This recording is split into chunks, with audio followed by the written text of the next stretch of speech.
ഈ കേസിൽ ഒന്നാം പ്രതി ഞാനാണല്ലോ. ഒന്നാം പ്രതിയാണല്ലോ ഈ കേസ്. അറസ്റ്റ് ചെയ്യട്ടെ, വരട്ടെ, നമുക്ക് കാണാമെന്നേ. ആരെയാണ് ഇദ്ദേഹം പേടിപ്പിക്കുന്നത്? സംഭവിക്കുന്നത് സർക്കാർ പോലീസിനെ ഉപയോഗിച്ചുകൊണ്ട് ഭരണകൂട ഭീകരത നടപ്പാക്കാൻ ശ്രമിക്കുകയാണ്. യൂത്ത് കോൺഗ്രസ് സംസ്ഥാന പ്രസിഡന്റ് രാഹുൽ മാങ്കൂട്ടത്തിൽ പോലീസ് പ്രതിയാക്കിയതിനെ തുടർന്ന് ഒളിവിൽ പോയ ആളല്ല, കൊലക്കേസിലെ പ്രതിയല്ല. അദ്ദേഹം വിസിബിളായിരുന്നു എല്ലാ സ്ഥലത്തും.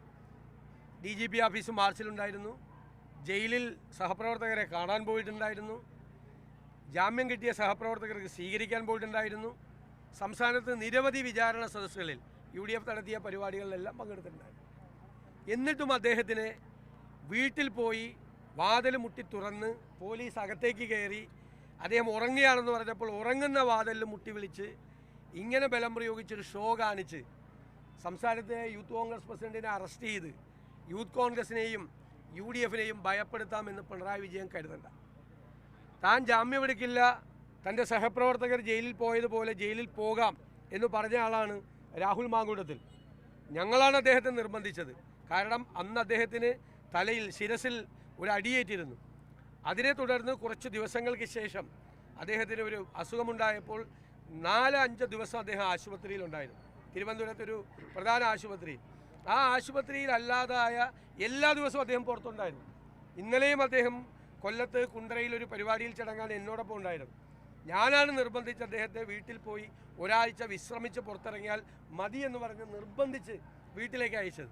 അപ്പോൾ ചികിത്സയെ തുടർന്ന് വിശ്രമിക്കാൻ വേണ്ടി വീട്ടിലേക്ക് ഞങ്ങൾ അയച്ച ഒരാളെയാണ് ഇവർ വീട്ടിൽ കയറി വന്ന് അറസ്റ്റ് ചെയ്ത് ഭീഷണിപ്പെടുത്താൻ നോക്കുന്നത്.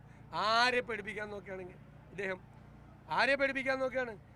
ഈ കോടതി പറഞ്ഞിട്ട് ജാമ്യമില്ലാത്ത കേസെടുത്ത മുഖ്യമന്ത്രിയുടെ ഗൺമാന്മാർ മുഖ്യമന്ത്രിയുടെ ഇടതുഭാഗത്തും വലതുഭാഗത്തും നടക്കുകയാണ്.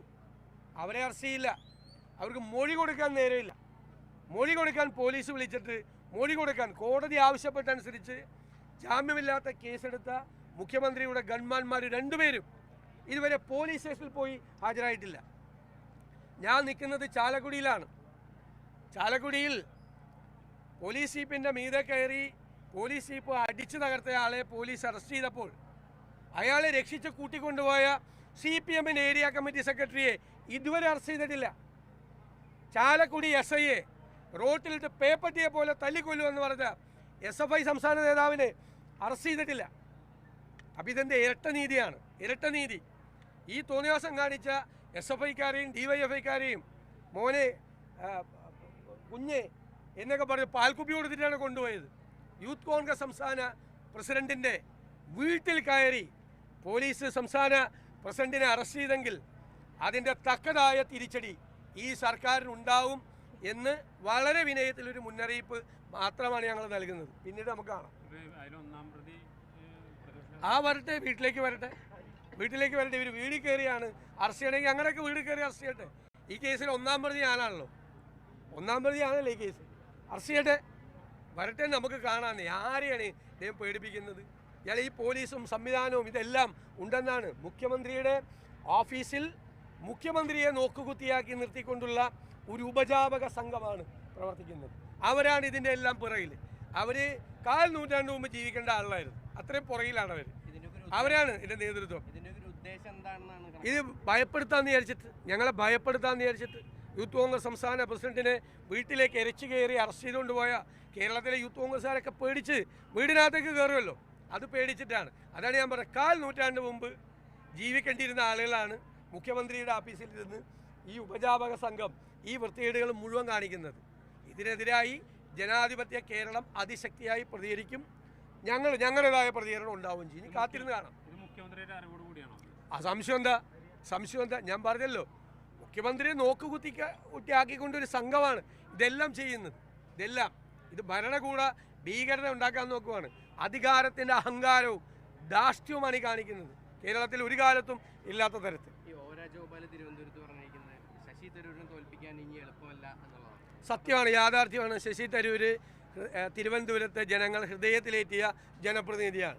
ഈ അടുത്ത തെരഞ്ഞെടുപ്പിൽ അദ്ദേഹം കഴിഞ്ഞ പ്രാവശ്യം ജയിച്ചതിനേക്കാൾ വലിയ ഭൂരിപക്ഷത്തിൽ ജയിക്കും. ആ യാഥാർത്ഥ്യം BJPയുടെ സമുന്നതരായ നേതാക്കൾക്ക് പോലും മനസ്സിലായി തുടങ്ങിയെന്നതിൽ ഞങ്ങൾക്ക് സന്തോഷമുണ്ട്. തൃശ്ശൂർ അന്തരീക്ഷം മോശമായിക്കൊണ്ടിരിക്കുകയാണല്ലോ. BJP സജീവമായിട്ട് TM പ്രതാപനെതിരെ വർഗീയ ആരോപണങ്ങളടക്കം ഉന്നയിക്കുകയാണ്. ഒരു കാരണവശാലും BJP ജയിക്കില്ല. BJP ശ്രമിക്കുന്നത് ഭിന്നിപ്പുണ്ടാക്കാൻ വേണ്ടിയിട്ടാണ്. ഭിന്നിപ്പുണ്ടാക്കാൻ വേണ്ടി. ആ ഭിന്നിപ്പുണ്ടാക്കാൻ ഞങ്ങൾ സമ്മതിക്കില്ല. തൃശ്ശൂരും കഴിഞ്ഞ പ്രാവശ്യം TN പ്രതാപൻ ജയിച്ചതിനേക്കാൾ വലിയ ഭൂരിപക്ഷത്തിൽ ഞങ്ങൾ ജയിക്കും. ജനങ്ങൾ ഇതൊക്കെ നോക്കിക്കാണുന്നുണ്ട്. ഈ നാടകങ്ങളെല്ലാം നോക്കിക്കാണുന്നുണ്ട്. നാരീശക്തി ഇത് ഗുസ്തി താരങ്ങളുടെ വനിതാ താരങ്ങളുടെ കണ്ണീരിൽ ചവിട്ടിയാണ് പ്രധാനമന്ത്രി ഇവിടെ വന്നിട്ട് നാരീശക്തിയെക്കുറിച്ച് പ്രസംഗിച്ചത്.